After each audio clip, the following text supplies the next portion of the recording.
오늘 사도행전 17장 2절 말씀입니다. 이제 바울이 유대 회당에 가서 이제 말씀을 증거했다는 거죠. 그러니까 세 번의 안식일, 그러니까 세 번, 3주 동안에 계속해서 성경을 가지고서 강론을 했다. 그래서 유대인으로서도 부족함이 없었다 하는 것이 말씀에 지금 기록되어 있죠. 그래서 바울이 자기의 규례대로 저에게로 들어가서, 그래서 유대인으로서도 부족함이 없이 가서 지금 성경을 가지고서 말씀을 증거했다. 그러니까 바울이 왜 유대 회당을 찾아갔습니까?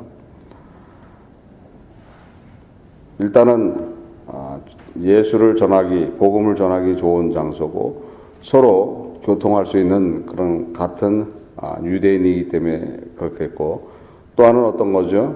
또 하나는 것은 복음은 누구한테 맞춰져 있었던 거예요?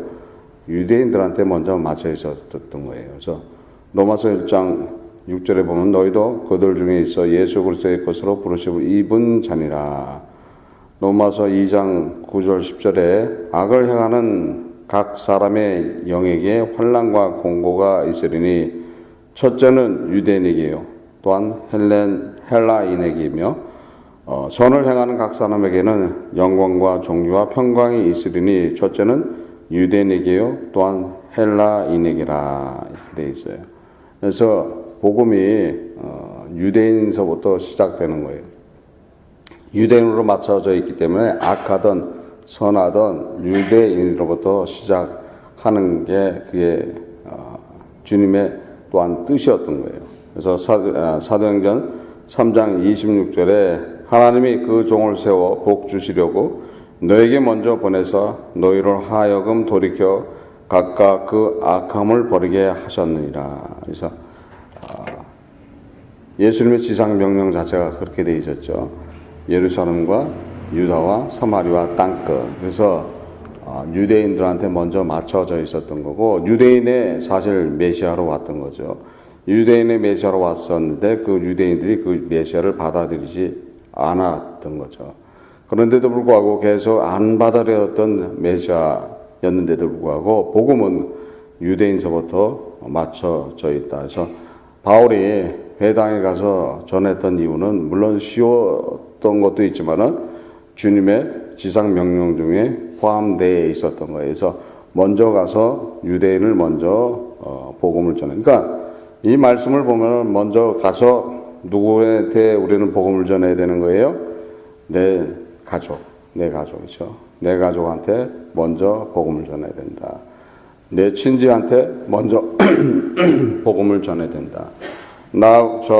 우리하고 자신하고 가장 친밀한 사람들한테 가서 먼저 복음을 전해야 된다. 그러니까 예수님의 지상 명령은 그렇게 돼 있는 거예요. 예루살렘과 유다와 사마리아 땅끝 이렇게 돼 있었던 것이에요. 그러니까 결국 우리한테 적용한다면 우리의 가정, 그 다음에 우리의 친척, 친지, 그 다음에 자신의 이웃 이렇게 돼 있는 거죠. 그래서 순서대로 나가야 되는 거예요. 순서대로. 그러니까 순서대로 지금 누가 하고 있는 거예요? 바울이 그 순서에 맞게끔 하고 있는 거예요. 그래서 그 외지에 가서도 유대인들한테 먼저 복음을 증거하고 그 다음에 그 외지의 사람들한테 복음을 전했던 거죠. 그래서 우리는 우리 가정 안에 믿지 않는 그런 형제가 있다 했을 때 먼저 복음을 전해줘야 된다는 거죠. 먼저 복음을 전한 후에 그 다음에 이웃으로 나가는 것이고 그 다음에 사실 타지로 나가야 되는 거예요. 그래서 보면은 자기 가정도 안 믿는데 선교 가면은 그게 안 맞는 얘기가 되는 거죠. 자기 가정 안에 있는 사람들한테도 복음을 다 전한 후에 그 다음에 순서대로 해 나가는 모습이 성경적인 그런 말씀이라는 거예요. 그래서 바울은 3주간 있으면서 성경을 가지고 강론을 했다는 거죠. 개인적인 이야기를 했다는 소리가 아니에요. 자기가 가지고 있는 사상을 가지고서 증거한 게 아니라 성경을 가지고서 강론했다 이렇게 되어 있는 거죠. 그러니까 우리는 말씀을 증거하거나 말씀 안에 있을 때 항상 성경 안에 있어야 되는 거고 성경 말씀을 가지고 증거해 나가야 된다는 거예요. 누가복음 24장 32절에 저희가 서로 말하되 길에서 우리에게 말씀하시고 우리에게 성경을 풀어주실 때에 우리 속에 마음이 뜨겁지 아니하더냐. 누가복음 24장 45절에 이에 저희 마음을 열어 성경을 깨닫게 하시고, 그러니까 성경을 풀어줄 때 마음이 뜨거워졌다는 거죠. 그래서 성경을 하나님의 말씀이시라는 거에서 그 말씀을 가지고 할 때 능력이 나타나는 것이고 말씀 안에서 할 때 변질되지 않는 그런 복음이 증거될 수 있는 거예요. 그래서 우리가 전도하거나 복음을 이야기할 때는 항상 말씀 중심적으로 해 나가야 된다는 거예요. 그렇지 않고 딴소리를 하면 안 되는 거예요. 그래서 딴소리를 하면 예를 들어서 노름장에 가면서 할 얘기가 없으니까 심심하니까 가면서 복음을 이야기한다. 노름을 신나게 밤새 하고 오면서 복음을 이야기한다. 그러면 안 된다는 거죠. 안 된다는 거예요. 그럼 뭐 어디서 벗어난 거예요? 말씀 안에서 벗어나는 거죠. 술을 마셔가면서 복음을 이야기한다. 그것도 안 된다는 거예요. 내 아는 사람 하나는 술만 채면 전화해서 예수 얘기해요. 술만 채면 전화해서 예수 얘기해요. 그럼 그게 맞는 소리입니까? 맞는 소리죠. 믿지 않는 사람이 그 소리를 들으면 어떻게 되는 거예요? 시험 들어있죠. 그러니까 술 채면은 왜 그런 소리를 하는지 모르겠는데 술만 채면은 전화해서 예수 얘기를 해요. 그러니까 그런 것들은 다 어디서 벗어난 거예요? 성경 안에서, 말씀 안에서 벗어나 있는 거라는 거예요. 그래서 말씀 안에서 모든 것들이 진행될 때 능력이 나타나는 거라는 거예요. 그래서 항상 말씀이 있을 때, 성경이 있을 때 마음의 문이 열리는 것이고 마음의 문이 열려야 뭐가 깨달아지는 거예요? 성경이 깨달아진다. 그래서 마음을 열어주시는 분이 누구예요? 바로 성령 하나님이시라는 거예요. 그래서 성령이 나한테 임하게 되면은 안 믿어졌던 것들이 다 믿어지는 거예요. 성령이 우리의 심령 안에 임하게 되면은 성경을 볼 때도 틀려진다는 거예요. 그전에는 깨달음이 없었던 그 말씀들이 주옥같이 들어오게 되는 거예요. 그래서 그 주옥같이 들어오면서 그 말씀이 누구한테 적용돼요? 자신한테 적용되는 거예요. 그러니까 자신한테 적용되니까 자신의 모습이 바뀌게 되어버리는 거예요. 말씀을 통해서 얼굴이 바뀐다는 거예요. 그래서 말씀을 통해서 바뀌기 때문에 성경의 능력은 엄청나다는 거예요. 그래서 성경을 통해서 마음이 열리고 마음이 열릴 때 뜨거움을 받는다. 뜨거움을 받는 것이 누구의 임함인 거예요?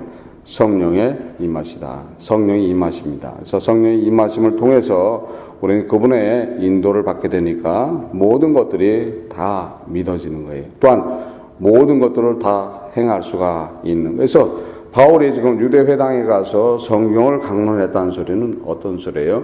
말씀에 능력이 있다는 거예요. 말씀에 힘이 있다는 거예요. 그래서 그 말씀을 전할 때 성경을 풀어줄 때 그 말씀의 능력 때문에 변하지 않았던 사람들이 변화를 받게 되는 것이고 바뀌게 되는 거예요. 그래서 성령의 임하심이 나타나게 하기 위해서 성경을 강론했다 이렇게 되는 거죠. 요한복음 5장 39절에 너희가 성경에서 영생을 얻는 줄 생각하고 성경을 상고하거니와 이 성경이 곧 내게 대하여 증거하는 것이로다. 그러니까 성경이 누구에 대해서 증거하는 거예요? 예수 그리스도를 증거하시는 것이다. 그래서 예수 그리스도는 우리에게 어떤 능력을 행해 주세요?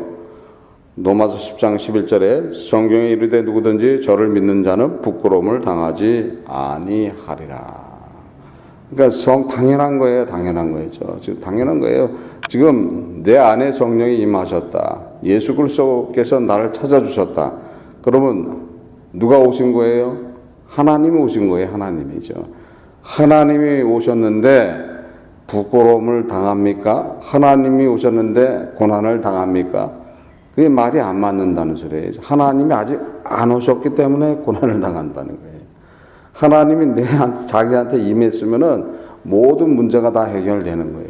모든 문제가 다 해결되는 거예요. 근데 하나님이 임하지 않고 있기 때문에 문제가 아직도 해결되지 않고 있다 하면은 누가 임하지 않았던 거예요? 하나님이 임하지 않았다는 거예요. 그러니까 하나님이 임하게 되면은 어떻게 되는 거예요? 모든 문제가 해결되는 거예요.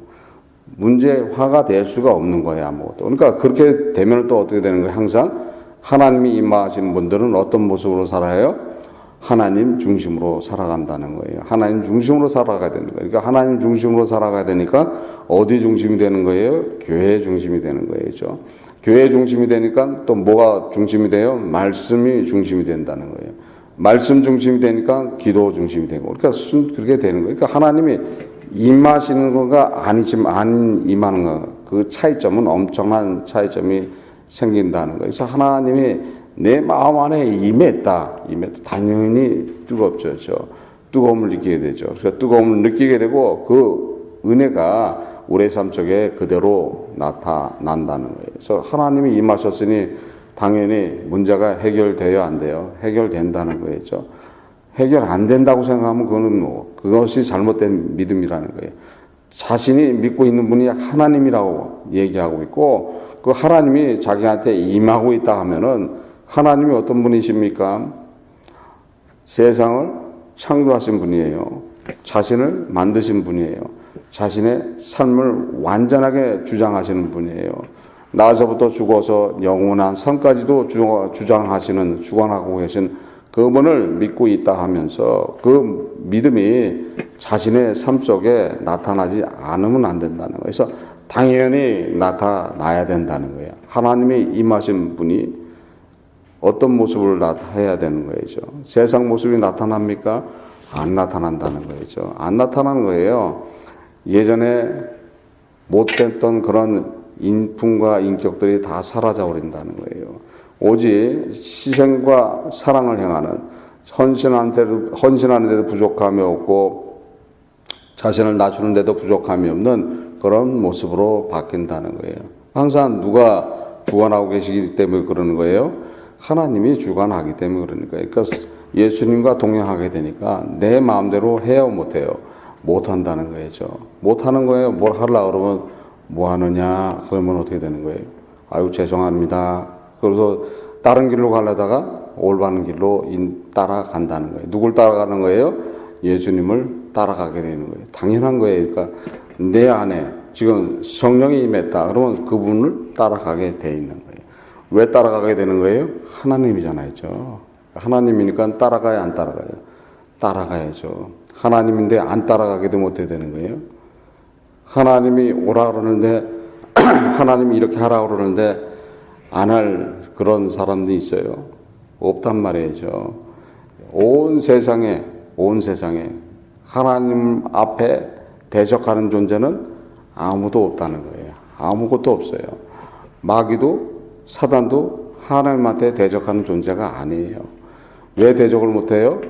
마귀 역시도 사단도 피조물이란 말이에요. 누가 만들었어요? 하나님이 만들었단 말이에요. 하나님이 만들었기 때문에 그 역시도 하나님한테 대적하지 못한다는 거예요. 하나님께서 이리 오거나 그러면 마귀도 어떻게 되는 거예요? 사단도 하나님 앞에 가서 보복해야 된다는 거예요. 바로 그게 하나님이시라는 거예요. 그 하나님이 지금 나를 인도하고 계시는데 내가 그 앞에 순종 안 할 수가 없게 된다는 거예요. 그래서 내가 순종 안 하고 있다는 것은 아직 누가 임하지 않았던 거예요. 지금 하나님이 임하지 않고 있다. 예수 그리스도께서 임하지 않고 있다. 그래서 바울이 성경을 갖고 강론하는 것은 바로 어떤 거예요? 그 성경 말씀에 힘이 있기 때문에 그렇게 되는 거예요. 그래서 요한복음 1장 1절에 태초에 말씀이 계시니라. 이 말씀이 하나님과 함께 계셨으니 이 말씀은 곧 하나님이시라. 이렇게 되어 있죠. 그러니까 말씀이 곧 하나님이시라는 거예요. 성경이 곧 하나님이시라는 거예요. 그러니까 성경에 능력이 있어요, 없어요? 성경에 능력이 있다는 거예요.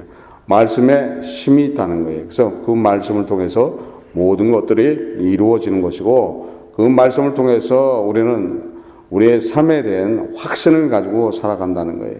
우리가 그 말씀이 주어진 것처럼 영원한 생명을 받은 그런 말씀 속에 있는 것처럼 우리는 그 말씀을 붙들 때 승리할 수 있는 것이고, 그 말씀을 붙들 때 영원한 하나님께서 주시는 은혜가 우리의 삶 속에 그대로 나타나게 되어 있는 거예요. 그래서 바울이 성경을 가지고 강론한 것은 말씀의 능력이라는 거예요. 그래서 말씀의 능력이 지금 심령마다 임하게 하셔서 누구를 만나게 해주는 거예요? 예수 그리스도를 만나게 해준다는 거예요. 예수 그리스도를 만나면 누굴 만남이 되는 거예요? 하나님을 만나게 된다. 하나님을 만나게 되니까 완전하게 틀린 그런 모습이 나타난다는 거예요. 그래서 그 모습이 우리 삶 속에 그대로 나타나야 된다. 오늘 하루도 나가셔서 지금 예수님과 동행하는 성령의 그 힘이 우리 삶 속에 그대로 나타나고, 또 그 말씀대로 나가셔서 어떻게 해야 되나요? 자신을 희생하고 낮추고 남을 위해서 더 헌신하고 남을 먼저 사랑해 주는 그런 분들로서 오늘 하루를 보내심으로써 주님으로부터 칭찬받고 하나님께 영광 돌리는 하루가 되시기를 주 예수 그리스도의 이름으로서 축원합니다. 기도하시겠습니다. 하나님 아버지 감사합니다. 성령께서 이 시간 함께 해준 감사드립니다. 저희들 부족하지만 주와 동행할 수 있도록 인도하여 주셨고, 주님의 사랑 안에서 승리할 수 있도록 인도하여 주시옵소서. 함께함을 감사드리며 이 모든 것 주 예수 그리스도를 받도록 기도드립니다. 아멘.